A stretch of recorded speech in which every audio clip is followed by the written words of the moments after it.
6. తిరుమలలో దర్శనీయ స్థలాలు. స్వామి పుష్కరిణి మహాత్మ్యం.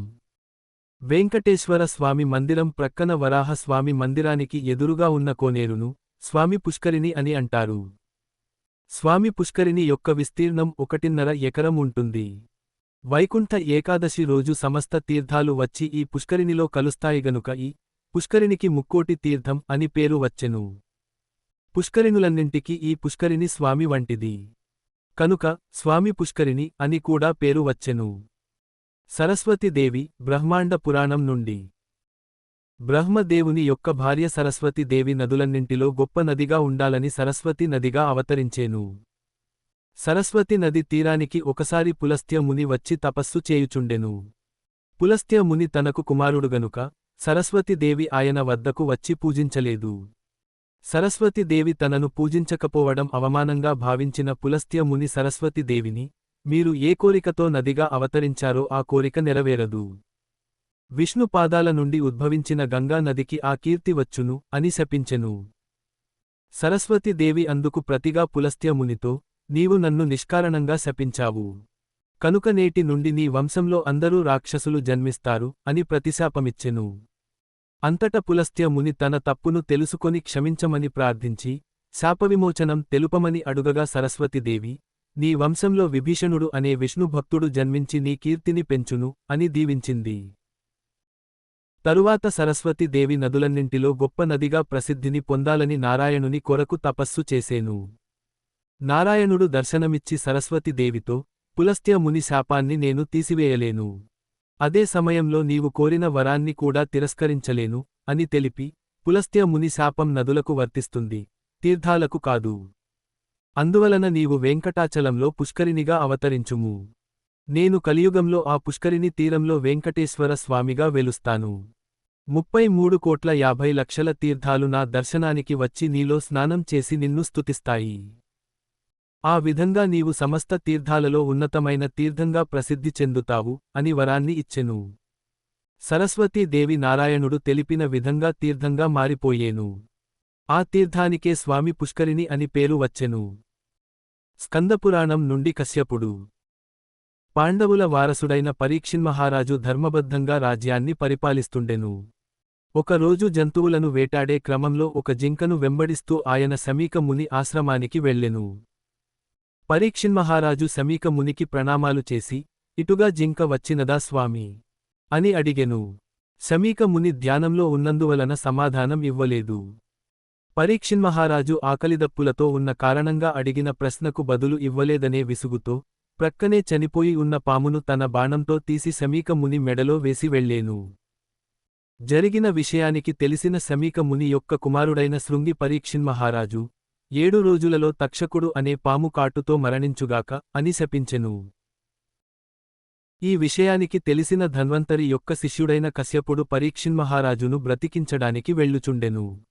ఈ సంగతి తెలుసుకున్న తక్షకుడు అతనికి ఎదురు వెళ్ళి, పరీక్షిన్మహారాజు ఇచ్చే ధనాన్ని నేనే నీకు ఇస్తాను అని ఆశ చూపి ధనాన్ని ఇచ్చి కశ్యపుని దారి మళ్లించెను.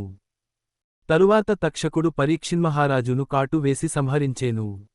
పరీక్షిన్మహారాజును కాపాడనందుకు బంధువులు, బ్రాహ్మణులు, మిత్రులు అందరూ కశ్యపుని నిందించారు.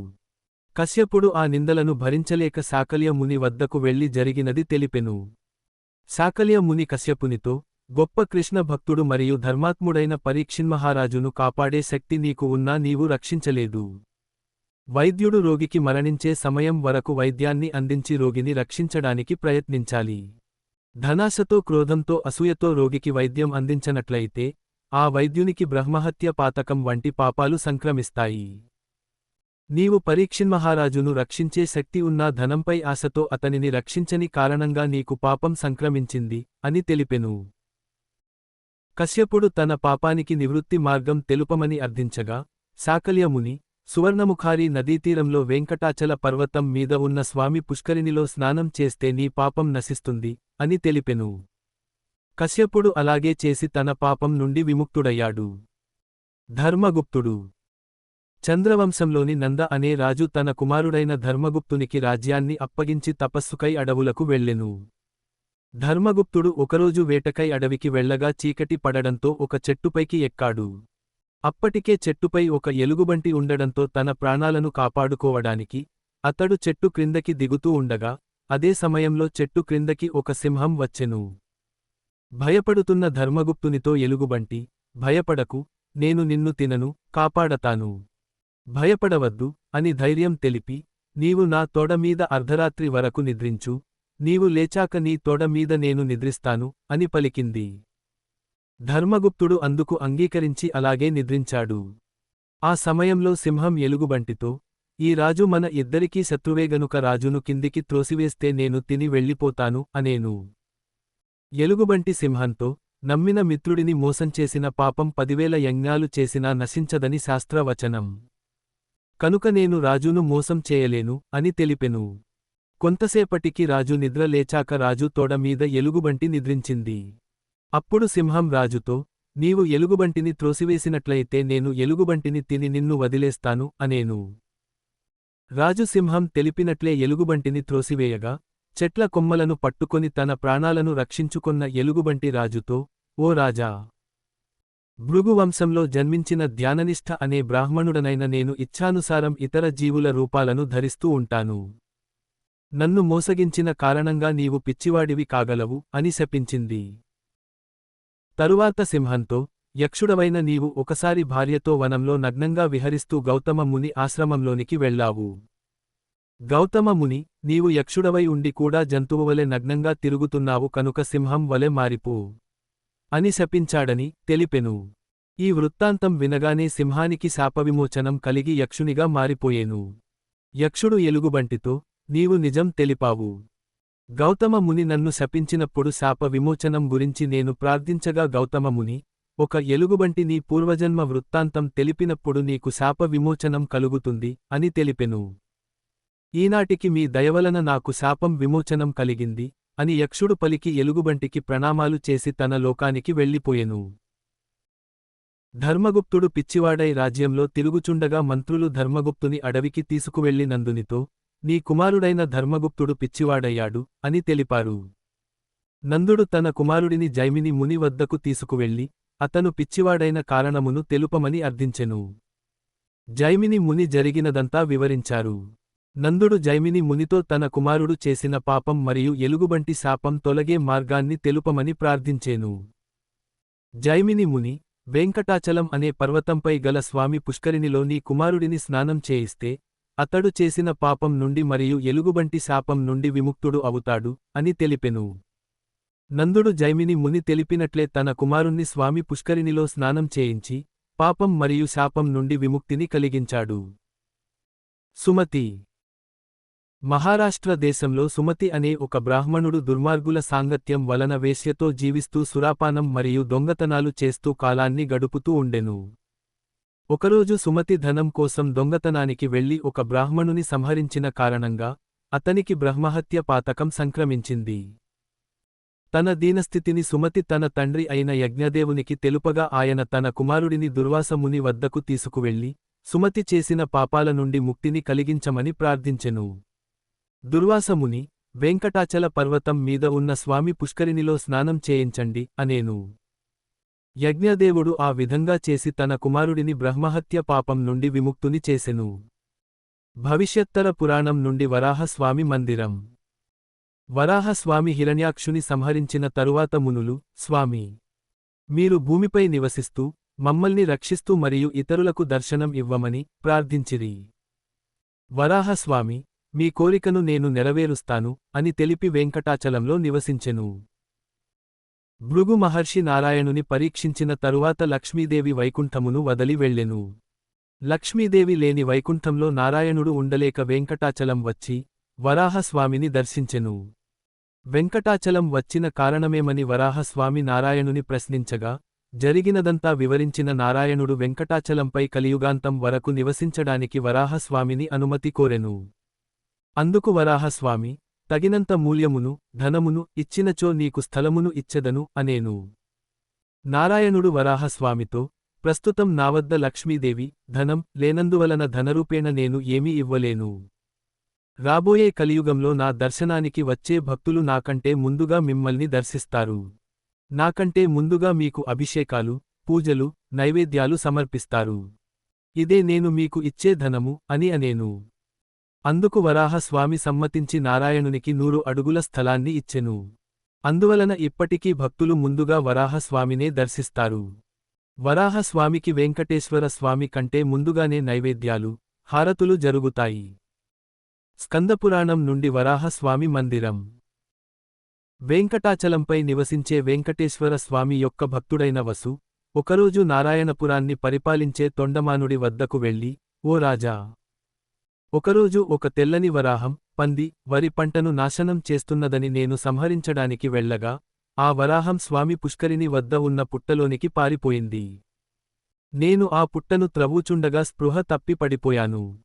నా కుమారుడు నా పరిస్థితిని చూసి వెంకటేశ్వర స్వామిని ప్రార్థించగా, ఆ వరాహం నాలోనికి ఆవహించి నా కుమారునితో ఇలా పలికెను, నిషాద రాజా! నీవు తొండమానుని వద్దకు వెళ్ళి ఈ విధంగా తెలుపుము. ఓ రాజా! ఈ పుట్టను నల్లని ఆవుల పాలతో అభిషేకం చేస్తే పుట్టలో నుండి ఒక సుందరమైన రాయి వస్తుంది. ఆ రాయితో నా విగ్రహాన్ని చేయించుము. ఆ విగ్రహానికి వరాహ ముఖం ఉండాలి, నా ఎడమతోడపై భూదేవి కూర్చొని ఉండి, నేను నిలబడి ఉండాలి అని తెలిపెను. నాకు బాహ్యస్పృహ వచ్చిన తరువాత నా కుమారుడు వరాహస్వామి నాతో పలికించిన మాటలను నాకు తెలిపెను అని తొండమానునికి తెలిపెను. తొండమానుడు వసుతో నీవు తెలిపినట్లే చేస్తానని తెలిపి, మంత్రితో, మన నల్లని ఆవులను వెంకటాచలంపైకి తీసుకురమ్మని ఆదేశించెను. తరువాత తొండమానుడు జరిగిన విషయానికి అంతఃపురంలోని తన రాణులకు తెలిపి నిద్రించేను.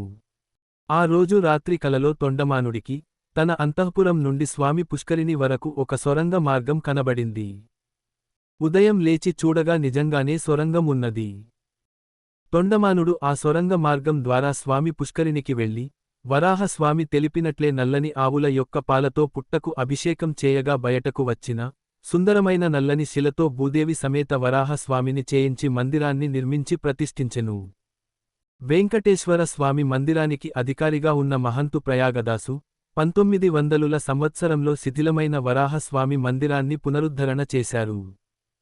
ఇప్పుడు ఈ వరాహస్వామి మందిరంలో మూల భూదేవి సమేత వరాహస్వామితో పాటు భూదేవి సమేత వరాహస్వామి యొక్క అర్చా విగ్రహాలు, వెంకటేశ్వర స్వామి యొక్క అర్చా విగ్రహం, సాలిగ్రామాలు ఉన్నాయి. బ్రహ్మోత్సవం చివరి రోజున వెంకటేశ్వర స్వామి తన భార్యలైన శ్రీదేవి భూదేవిలతో కలిసి ఈ వరాహస్వామిని దర్శించుకుంటారు. వెంకటేశ్వర స్వామి మందిరం. వెంకటేశ్వర స్వామి పద్మావతిదేవిని వివాహం చేసుకొని కొద్ది రోజులు అగస్త్యముని ఆశ్రమంలో నివసించెను. ఒకరోజు తొండమానుడు వెంకటేశ్వర స్వామి వద్దకు వచ్చి ప్రణామాలు చేసెను. వెంకటేశ్వర స్వామి తొండమానుని ఆలింగనం చేసుకొని తన రాకకు కారణమేమని ప్రశ్నించెను. తొండమానుడు, స్వామి, మీ దర్శనం కంటే నాకు ఏదీ ముఖ్యం కాదు. ఓ వెంకటేశ్వర స్వామి, మీరు యోగులకు అధిపతివి, మీరే సృష్టికర్తవు, బ్రహ్మదేవుని నియమించేవాడివి, లక్ష్మీదేవితో విహరించేవాడివి అని పరిపరివిధాల స్తుతించి, మీ సేవ చేసి నా జీవితాన్ని సార్థకం చేసుకుంటాను అని ప్రార్థించెను. వెంకటేశ్వర స్వామి, ఓ రాజా! నేను వెంకటాచలం మీద నివసించడానికి 3 ప్రాకారాలతో, 2 గోపురాలతో, 7 ద్వారాలతో, పూలమాలలు అల్లే గది, వంటగది, యాగశాల, వస్త్రాల గది, నూనెల గది, భోజనాల గది, ఆభరణాల గది వంటి గదులతో ఒక అద్భుతమైన మందిరాన్ని నిర్మింపుము అని అనేను. మందిరం నిర్మించే సమయంలో వెంకటేశ్వర స్వామి తొండమానునితో, మందిరం కట్టే స్థలం వద్ద ఉన్న చింత వృక్షం నా నివాస స్థలం, చంపక వృక్షం లక్ష్మీదేవి నివాస స్థలం, అందువలన ఆ వృక్షాలను తీసివేయవద్దు, మునులతో పాటు నీవు కూడా ఆ చెట్లను పూజింపుము అని తెలుపగా తొండమానుడు వెంకటేశ్వర స్వామి తెలిపిన విధంగానే మందిరాన్ని నిర్మించెను. ఆ మందిరానికి శ్రీనివాసమంగాపురం నుండి మెట్లను కూడా నిర్మించి స్వామికి విన్నవించెను. వెంకటేశ్వర స్వామి ఆ మందిరంలోనికి ఒక శుభముహూర్తంలో దేవతలతో పాటు వెళ్లి పద్మావతిని వక్షస్థలంలో నిలిపి, ఎడమ చేతిని నడుము మీద ఉంచి కుడి చేతితో తన పాదాలను ఆశ్రయించమని దర్శనమిస్తూ అర్చామూర్తిగా మారిపోయెను. గొల్లమండపం. రామానుజాచార్య ఒకసారి సంవత్సరం పాటు కపిల తీర్థం వద్ద గల నమ్మాళ్వారుల మందిరంలో ఉన్నప్పుడు తిరుమలనంబి నుండి 18 సార్లు రామాయణాన్ని విన్నారు. అదే సమయంలో తొండూరుకొండి అనే భక్తురాలు రామానుజాచార్యకు ప్రతిరోజూ ఆవుపాలను ఇస్తుండేను. రామానుజాచార్య తిరిగి శ్రీరంగం వెళుతూ ఆమె సేవకు ప్రతిఫలంగా కొంత ధనాన్ని ఇవ్వగా, తొండూరుకొండి రామానుజాచార్యతో, స్వామీ! నాకు ధనం కాదు, మోక్షాన్ని ప్రసాదించండి, అని కోరెను. రామానుజాచార్య, మోక్షాన్ని ఇవ్వగలిగేది వెంకటేశ్వర స్వామి మాత్రమే, గనుక నీవు ఆ స్వామిని ప్రార్థించు, అని తెలిపిరి. అందుకు తొండూరుకొండి రామానుజాచార్యతో, నేను వెంకటేశ్వర స్వామిని ప్రార్థిస్తే మోక్షాన్ని ఇస్తాడో ఇవ్వడో నాకు తెలియదు గనుక, నాకు మోక్షాన్ని ఇవ్వమని మీరు స్వామికి ఒక లేఖను వ్రాసి ఇవ్వండి, అని అడిగెను. రామానుజాచార్య ఆమె భక్తికి మెచ్చుకొని లేఖలో, ఓ వెంకటేశ్వర స్వామి! ఈమె నాకు ప్రతిరోజూ పాలను ఇచ్చినందుకు ప్రతిఫలంగా మోక్షాన్ని అర్థిస్తుంది. ఈమెకు మోక్షాన్ని ప్రసాదించండి, అని ప్రార్థిస్తూ లేఖను వ్రాసి తొండూరుకొండికి ఇచ్చెను. తొండూరుకొండి తిరుమలకు వెళ్లి స్వామి పుష్కరిణిలో స్నానం చేసి వెంకటేశ్వర స్వామిని దర్శించి, రామానుజాచార్య ఇచ్చిన లేఖను వెంకటేశ్వర స్వామి పాదాల వద్ద ఉంచి బయటకు వచ్చి, కట్టెలతో పేర్చిన చితిలో అగ్నిప్రవేశం చేసి తన శరీరాన్ని వదిలేను. తొండూరుకొండి భక్తికి మెచ్చిన వెంకటేశ్వర స్వామి పుష్పక విమానంలో ఆమెను వైకుంఠం తీసుకువెళ్లేను. ఈమె శరీరం వదిలిన స్థలంలో నిర్మించిన మండపాన్నే గొల్లమండపం అని అంటారు. ఈ మండపం మొదటి గోపురం ఎదురుగా ఉంటుంది. తిరుమలనంబి మందిరం ఇల్లు.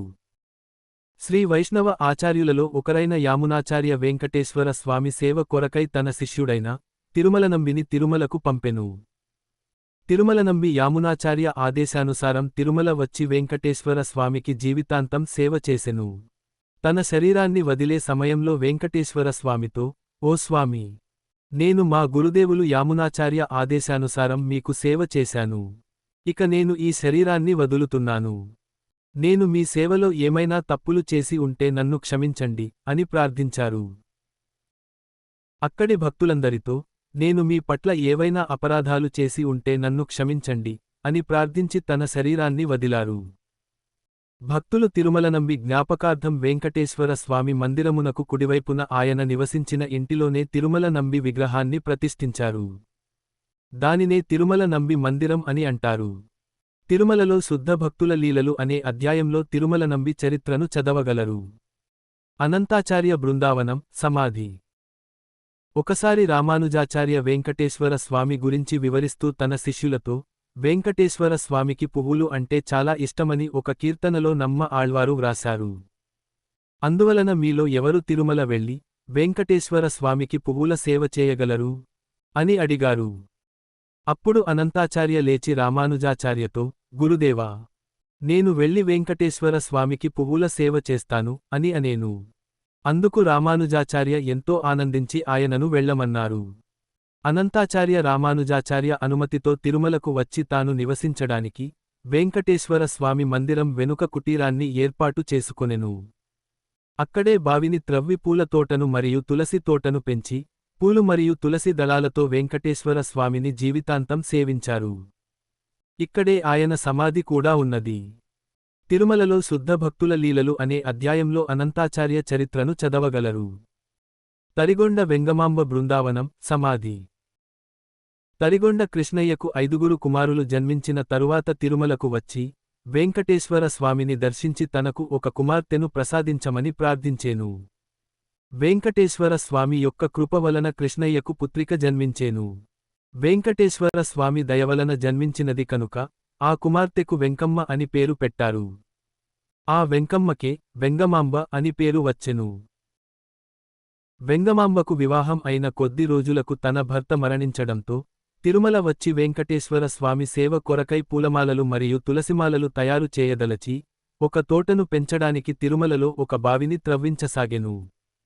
కాని ఒక పెద్దరాయి అడ్డుపడడం వలన బావి త్రవ్వకం ఆగిపోయింది. వెంగమాంబ బావిలోనికి వెళ్లి అడ్డుగా ఉన్న రాయిని పూజించి, గంగాదేవిని ప్రార్థించెను. అప్పుడు ఆ రాయి 2 ముక్కలుగా పగిలి, నీరు పైకి వచ్చెను. ఆ బావిలోని నీటితో తోటను పెంచి ప్రతిరోజూ పూలమాలలు మరియు తులసిమాలలు తయారుచేసి, వెంకటేశ్వర స్వామికి సమర్పిస్తుండెను.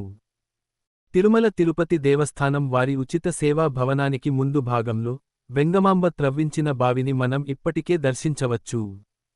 వెంగమాంబ జీవిత చవరి దశలో వరాహస్వామి మందిరం ప్రక్కన ఉన్న అన్నమాచార్య వంశస్థుల ఇంటి వెనుక తులసి తోటలో సమాధిని కట్టించుకుని, ఆ సమాధిలోనికి వెళ్ళిపోయెను. ఇప్పటికీ అక్కడ వెంగమాంబ సమాధిని మనం దర్శించవచ్చు. తిరుమలలో శుద్ధ భక్తుల లీలలు అనే అధ్యాయంలో తరిగొండ వేగమాంబ చరిత్రను చదవగలరు. హాథీరాం బాబాజీ బృందావనం సమాధి. హాథీరాం బాబాజీ తన గురువు అనుమతితో తీర్థయాత్రలు చేస్తూ తిరుమల వచ్చిరి. హాథీరాం బాబాజీని దర్శించడానికి వేలమంది రాసాగిరి. జనులు రావడం వలన తన భక్తి సాధనకు ఇబ్బంది కలుగుతుందని భావించిన హాథీరాం బాబాజీ పాపనాశనానికి వెళ్లే దారిలో గోగర్భ తీర్థం మరియు ఆకాశగంగ మధ్యలో వేణుగోపాలస్వామి మందిరాన్ని నిర్మించి అక్కడే నివసించసాగెను. వేణుగోపాలస్వామి సేవ చేస్తూ దీపావళి ముందు రోజున ఆయన జీవ సమాధిలోనికి ప్రవేశించారు. హాథీరాం బాబాజీ అక్కడ ఉండే రాయ అనే చెట్టు ఆకులను మాత్రమే తినేవారు. ఇప్పటికీ అక్కడ ఆ చెట్టు ఉన్నది. తిరుమలలో శుద్ధ భక్తుల లీలలు అనే అధ్యాయంలో హాథీరాం బాబాజీ చరిత్రను చదవగలరు. ఆకాశగంగ తీర్థ మహాత్మ్యం. తిరుమలనంబి ప్రతిరోజు పాపనాశనం నుండి నీళ్లను తీసుకువచ్చి వెంకటేశ్వర స్వామికి అభిషేకం చేసేవారు. ఒకరోజు వెంకటేశ్వర స్వామి బాలుని రూపంలో తిరుమలనంబికి ఎదురై, తాతా తాతా దాహంగా ఉన్నది, నీళ్లు కావాలి అని అడిగెను.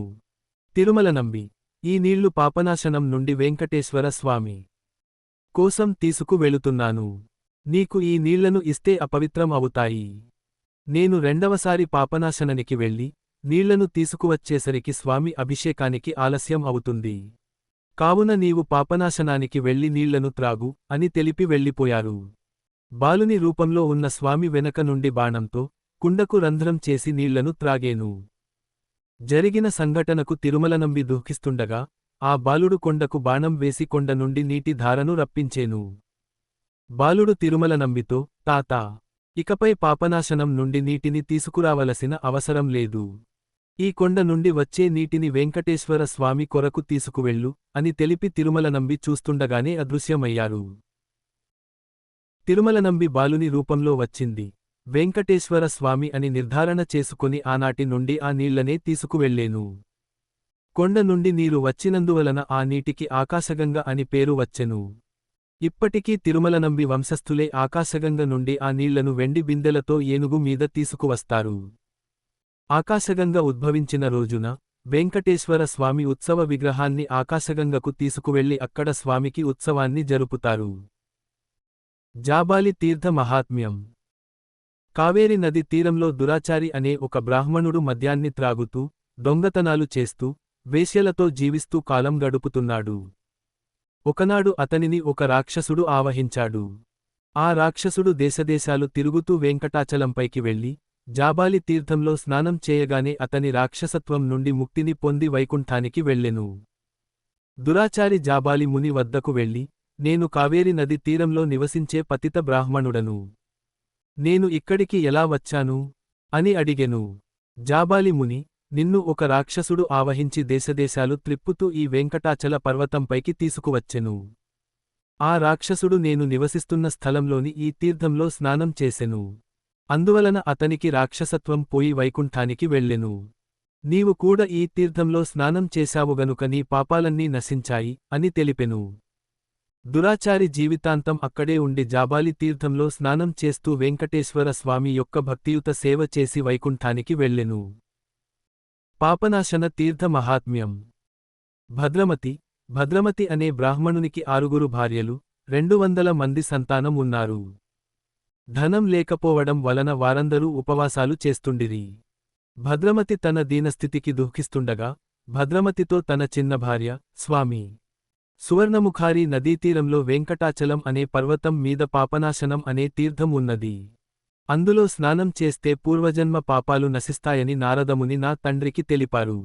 మనమందరం పాపనాశన తీర్థంలో స్నానాలు చేద్దామని తెలిపెను. భద్రమతి తన భార్య తెలిపినట్లే తన పరివారంతో పాపనాశన తీర్థంలో స్నానం చేసి తన పేదరికం నుండి ముక్తుడయ్యెను. సుమతి, దృఢమతి అనే శూద్రుడు బ్రాహ్మణుల వద్దకు వెళ్లి తనకు వేదాలను బోధించమన్నాడు. బ్రాహ్మణులు, శూద్రునికి వేదాలను బోధించకూడదని వేదాలు చెబుతున్నాయి. అందువలన నీవు ఇక్కడే ఉండి ఇక్కడి బ్రాహ్మణులకు సేవ చేయుము. నీకు శుభం కలుగుతుంది అని తెలిపిరి. శూద్రుడు బ్రాహ్మణుల ఉపదేశాలను వినకుండా అడవిలో ఆశ్రమాన్ని ఏర్పాటు చేసుకొని బ్రాహ్మణునిలా నిత్యకర్మలను, జపహోమాలను, తపస్సును చేస్తూ ఉండెను. ఒకసారి సుమతి అనే బ్రాహ్మణుడు తీర్థయాత్రలు చేస్తూ దృఢమతి ఆశ్రమానికి వచ్చెను. దృఢమతి ఆ బ్రాహ్మణునికి అతిథి సేవలు చేసి తనకు వేదాలను బోధించమని ప్రార్థించగా సుమతి బోధించేను. శూద్రునికి వేదాలను బోధించినందువలన సుమతి మరణించాక నరకాన్ని అనుభవించి వివిధ జంతువుల జన్మలను పొంది శూద్ర, వైశ్య, క్షత్రియ జన్మలను పొందిన తరువాత బ్రాహ్మణ కులంలో జన్మించెను. బ్రాహ్మణ కులంలో జన్మించినప్పుడు సుమతిని బ్రహ్మరాక్షసి ఆవహించింది. సుమతి తన తండ్రి వద్దకు వెళ్లి తన బాధను తెలిపెను. సుమతి తండ్రి అతడిని అగస్త్యముని వద్దకు తీసుకువెళ్లి తన కుమారుడు ఎలాంటి పాపం చేయకపోయినా ఎందుకు బ్రహ్మరాక్షసి ఆవహించిందని అడిగెను. సుమతి పూర్వజన్మల గురించి తెలుసుకున్న అగస్త్యముని శూద్రునికి వేదాలను బోధించడం వలన ఇన్ని జన్మలను పొందవలసి వచ్చెను. ఈ బ్రహ్మరాక్షసిని యముడు పంపెను. నీ కుమారుని వెంకటాచలంలోని పాపనాశన తీర్థంలో స్నానం చేయిస్తే శూద్రునికి వేదాలను బోధించిన పాపం మరియు బ్రహ్మరాక్షసి నుండి ముక్తుడు అవుతాడు అని తెలిపెను. సుమతి తండ్రి ఆ విధంగా చేసి తన కుమారుడు చేసిన అపరాధం నుండి మరియు బ్రహ్మరాక్షసి నుండి ముక్తిని కలిగించెను. హాథీరాం బాబాజీ సమాధి, జాబాలి తీర్థం, ఆకాశగంగ తీర్థం, పాపనాశన తీర్థం తిరుమల నుండి 7 కిలోమీటర్ల దూరంలో ఒకే వరుసలో ఉన్నాయి. చక్ర తీర్థ మహాత్మ్యం. పద్మనాభుడు అనే బ్రాహ్మణుడు వెంకటాచలంపై విష్ణువు కొరకు తపస్సు చేసెను. తన తపస్సుకు మెచ్చి విష్ణువు దర్శనమిచ్చినప్పుడు పద్మనాభుడు తనకు ముక్తిని ప్రసాదించమని కోరగా విష్ణువు, నీవు ఇక్కడే ఈ తీర్థంలో స్నానం చేస్తూ నా భక్తిని సాధన చేయుము. నీకు ముక్తి లభించును అని వరం ఇచ్చి అంతర్ధానమయ్యెను. పద్మనాభుడు విష్ణువు ఆజ్ఞ మేరకు అక్కడే ఉండి తపస్సు చేస్తుండెను. ఒకరోజు ఒక రాక్షసుడు పద్మనాభుని సంహరించడానికి రాగా పద్మనాభుడు రక్షణ కొరకై విష్ణువును ప్రార్థించెను. తన భక్తుడిని రక్షించడానికి విష్ణువు తన సుదర్శన చక్రాన్ని పంపెను. సుదర్శన చక్రం ఆ రాక్షసుడిని సంహరించి పద్మనాభుడిని కాపాడెను.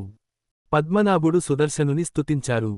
సుదర్శనుడు సంతోషించి, నేను ఈనాటి నుండి ఈ తీర్థంలోనే ఉండి నిన్ను రాక్షసుల బారి నుండి కాపాడుతుంటాను. నేను ఈ తీర్థంలో ఉన్నందువలన ఈ తీర్థానికి చక్ర తీర్థం అని పేరు వస్తుంది. ఇందులో స్నానం చేసిన వారు పాపవిముక్తులు అవుతారు అని తెలిపి సుదర్శనుడు కోనేరులోనికి ప్రవేశించేను. పద్మనాభుని భక్షించడానికి వచ్చిన రాక్షసుని కథ. పూర్వం కొంతమంది మునులు శ్రీరంగంలో నివసిస్తూ రంగనాథుని సేవిస్తూ ఉన్నారు. ఒకరోజు వశిష్ఠ మునితో కలిసి మునులందరూ మధ్యాహ్నం కావేరి నది స్నానానికి వెళ్లారు. ఆ సమయానికి సుందరుడు అనే గంధర్వుడు తన భార్యలతో కావేరి నదిలో నగ్నంగా స్నానం చేస్తున్నాడు. మునులను చూడగానే సుందరుడి భార్యలు వెంటనే బట్టలను ధరించిరి, సుందరుడు మాత్రం ధరించలేదు.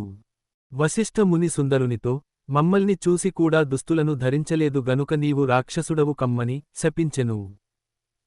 సుందరుని భార్యలు తన భర్తకు శాప విమోచనం తెలుపమని వశిష్ఠ మునిని ప్రార్థించగా వశిష్ఠముని, ఈ సుందరుడు వెంకటాచలంపై సాధన చేస్తున్న పద్మనాభుడిని భక్షించడానికి వెళ్ళినప్పుడు పద్మనాభుడు నారాయణుని రక్షించమని ప్రార్థించును. అప్పుడు నారాయణుడు పంపిన సుదర్శన చక్రంతో ఈ సుందరుడు మరణించి శాపవిమోచనం పొందుతాడు అని తెలిపెను. సుందరుడు పద్మనాభునికి మరియు సుదర్శనునికి తన శాపం గురించి తెలిపి వారికి ప్రణామాలు చేసి తన లోకానికి వెళ్ళేను. తిరుమలలోని శ్రీవారి పాదాలు. భృగు మహర్షి నారాయణుని పరీక్షించిన తరువాత లక్ష్మీదేవి వైకుంఠమును వదిలి వెళ్ళెను. లక్ష్మీదేవి లేని వైకుంఠంలో నారాయణుడు ఉండలేక వెంకటాచలం వచ్చెను. వెంకటాచలంలో నారాయణుడు దిగిన స్థలంలో నారాయణుని పాదముద్రలు పడెను. ఆ పాదాలను శ్రీవారి పాదాలు అని అంటారు. వెంకటాచల క్షేత్రానికి బ్రహ్మాది దేవతలు వెంకటేశ్వర స్వామిని దర్శించడానికి వచ్చినప్పుడు ముందుగా ఈ శ్రీవారి పాదాల వద్దకు చేరుకుని ఆ పాదాలకు శిరస్సు వంచి ప్రణామాలు చేస్తారు. చక్రతీర్థం శ్రీవారి పాదాలు తిరుమల నుండి 6 కిలోమీటర్ల దూరంలో ఉన్నాయి. హాథీరాం బాబాజీ సమాధికి, జాబాలి తీర్థానికి, ఆకాశగంగ తీర్థానికి, పాపనాశన తీర్థానికి, చక్రతీర్థానికి, తిరుమలలోని శ్రీవారి పాదాలకు తిరుమల దేవస్థానం వారు బస్సును ఏర్పాటు చేశారు. రామకృష్ణ తీర్థ మహాత్మ్యం. రామకృష్ణ అనే ముని వెంకటాచలంపై తపస్సు చేస్తున్న సమయంలో తాను స్నానం చేయడానికి ఒక సరోవరాన్ని ఏర్పాటు చేసుకొనెను. తరువాత విష్ణువు గురించి తపస్సు చేస్తుండగా రామకృష్ణ ముని శరీరంపై ఒక పుట్ట ఏర్పడెను. ఆ తపస్సుకు భయపడిన ఇంద్రుడు రామకృష్ణ ముని తపస్సును భంగం చేయడానికి వర్షాన్ని కురిపించినా ఆయన తపస్సును భంగం చేయలేక వెళ్ళిపోయేను. తరువాత విష్ణువు ఆ మునికి దర్శనమిచ్చి, నీవు త్రవ్విన ఈ కోనేరు నీ పేరుతోనే ప్రసిద్ధి చెందుతుంది. ఇందులో స్నానం చేసిన వారి పాపాలు నశిస్తాయి. నీవు శరీరం వదిలిన వెంటనే నీకు ముక్తి లభిస్తుంది అని దీవించి అంతర్ధానమయ్యెను. ఈ రామకృష్ణ తీర్థం పాపనాశనం నుండి 5 కిలోమీటర్లు నడిచి వెళ్లవలసి ఉంటుంది. అడవిలో ఉన్నందువల్ల జనవరి-ఫిబ్రవరి నెలలో వచ్చే మాఘ మాసంలోని పౌర్ణమి రోజు మాత్రమే ఇక్కడకు వెళ్లడానికి అనుమతి ఉంటుంది.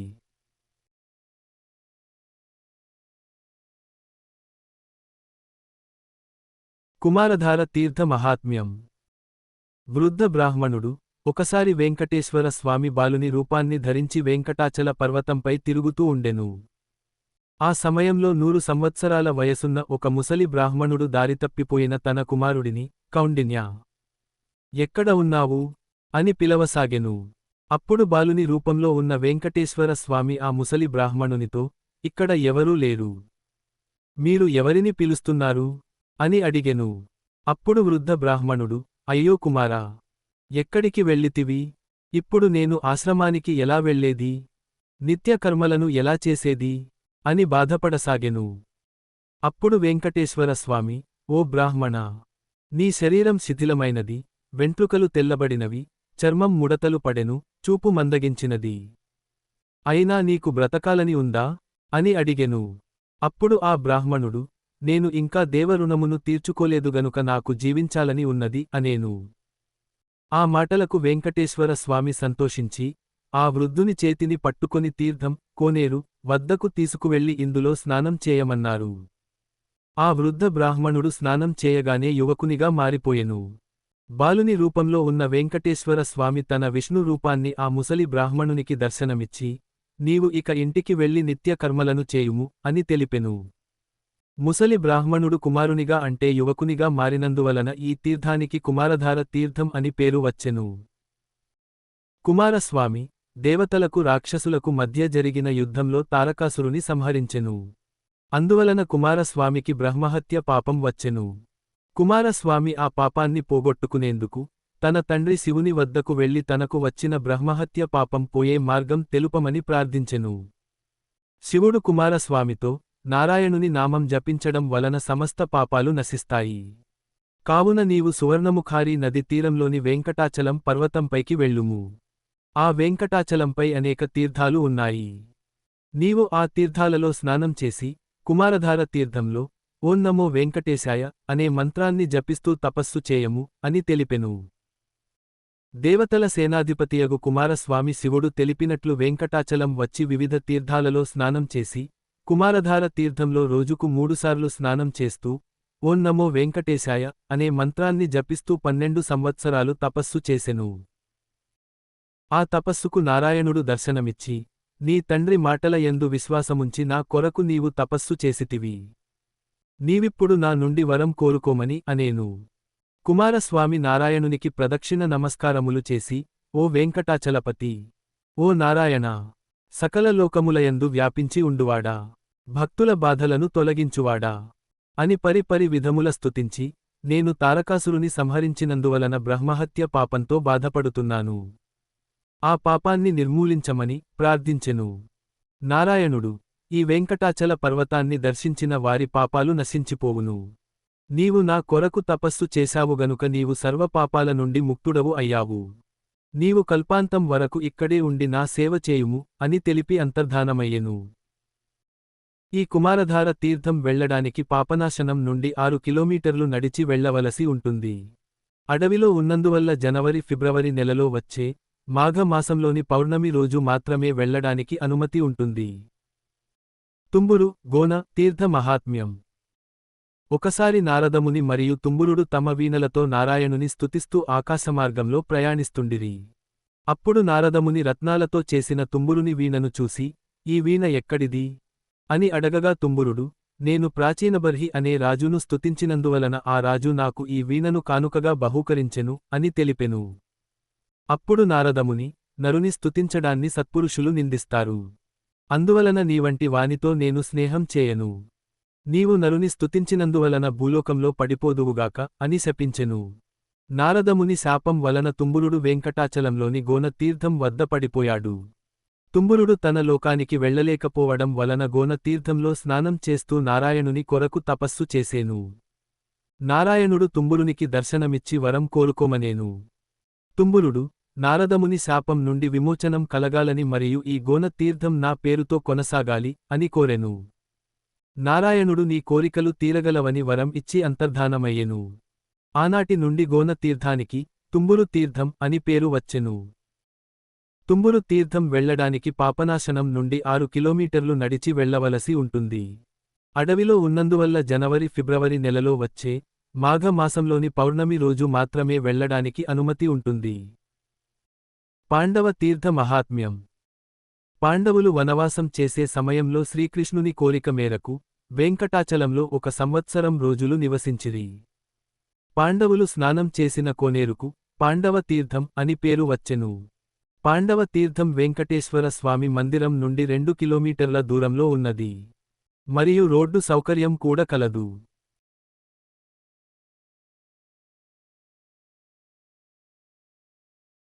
తిరుమలలో పైన తెలుపబడిన తీర్థాలే కాకుండా ఇష్టసిద్ధి, కర్మసిద్ధి, వాట, ఔదుంబర, గరుడ, గంధర్వ, కుబ్జ, దశప్రాచేతస, గరుడ, శేష, వాసుకి, దేవ, విష్ణువర్ధన, కర్మకాండ, కృష్ణ, రుణవిమోచన, పర్జన్య, మేఘ, సంకర్షణ, వాసుదేవ, నారాయణ, యక్ష, కాల, గోముఖ, ప్రద్యుమ్న, అనిరుద్ధ, పితృ, ఆర్షేయ, వైశ్వదేవ, అస్థి, ఆంజనేయ, శుద్ధోదక, అష్టభైరవ, బిల్వ, విష్ణు, సర్వ, శారభ, మేహ, బ్రహ్మ, ఇంద్ర, ఫాల్గుని, భరద్వాజ, ఆకాశగంగ, వరుణ, సారస్వత, కుమారిక, శక్ర, అంగ, ఋష్యశృంగ, అష్టాదశ, దశావతార, హలాయుధ, సప్తర్షి, గజకోణ, విశ్వక్సేన, వాయు, శిలాతోరణ, వజ్ర, పంచాయుధ, హలాయుధ, నరసింహ, కాశ్యప, మన్మథ,